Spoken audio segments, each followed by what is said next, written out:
هل جزاء الإحسان إلا الإحسان.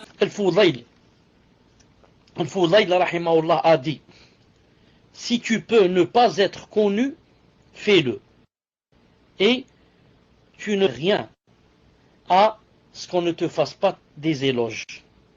Ou à ce que tu sois blâmé des gens si tu es loué auprès d'Allah. Il a dit, celui qui aime être mentionné ne sera pas mentionné. Et celui qui le éprouve le sera. Allahu Akbar. Si tu peux ne pas être connu, fais-le. Et tu ne perds rien, tu n'encours rien à ce qu'on ne te fasse pas tes éloges. Rien.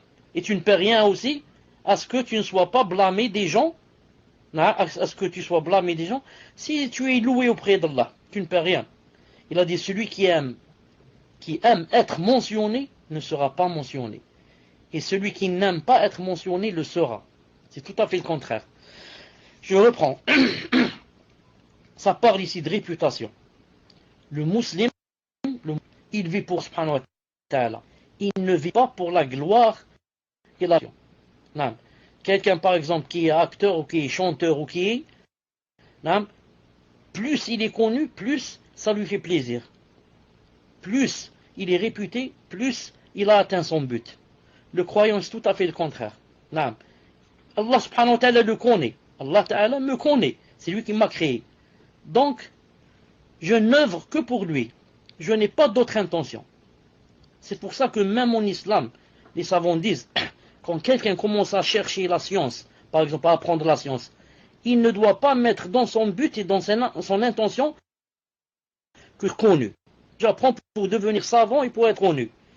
Non. Le premier but, j'apprends pourquoi? J'apprends pour afa'al jahl, pour éloigner l'ignorance de moi. J'apprends car l'apprentissage est une obéissance. C'est même une obligation. J'apprends pour ravir mon Seigneur aussi. Voilà les deux choses pour lesquelles je suis en train d'apprendre. Maintenant, si je deviens réputé et connu après, de par ma science, c'est une grâce qui vient d'Allah subhanahu wa ta'ala et je ne suis pas en train de la chercher. Et si je ne deviens pas connu, alhamdulillah, je n'ai pas cherché à être connu. Naam.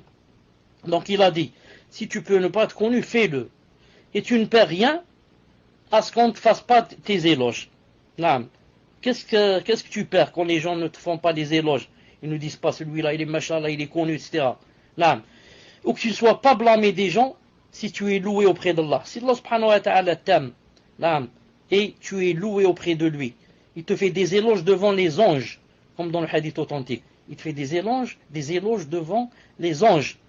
Alors, qu'est-ce que ça peut me faire que les gens me blâment? Qu'est-ce que ça peut me faire dans ce cas que les gens me blâment? Ensuite, il dit, celui qui aime être mentionné, il ne sera pas mentionné.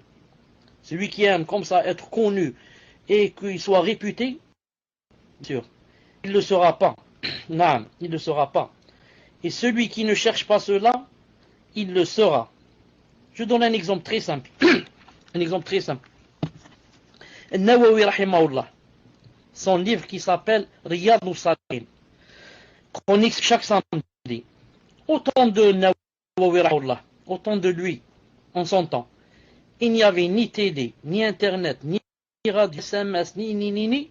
Là, et regardez son livre Riyad al-Salihin, réputé dans le monde. Il n'y a pas un musulman, à partir de l'âge de 6 ou 7 ans, qui ne connaît pas ce livre. Tu dis Riyad al-Salihin, il te dit Nawawi. Regardez Allah subhanahu wa ta'ala comment il a réputé son livre. Et en réputant ce livre, son auteur est devenu aussi réputé, bien sûr. Est-ce que Nawawi rahimahullah, il a fait des, comment on appelle ça, publicité à la télé, il n'a rien fait de cela. Il n'a pas cherché à être mentionné. Allah Ta'ala a voulu qu'il soit réputé. Et il y a des gens qui donnent comme ça de l'argent pour passer à la télé, pour ceci, pour cela. Et Allah subhanahu wa ta'ala jamais ne propage leur science. Pourquoi? Parce qu'elle n'est pas pour Allah subhanahu wa ta'ala, n'est pas pour son visage.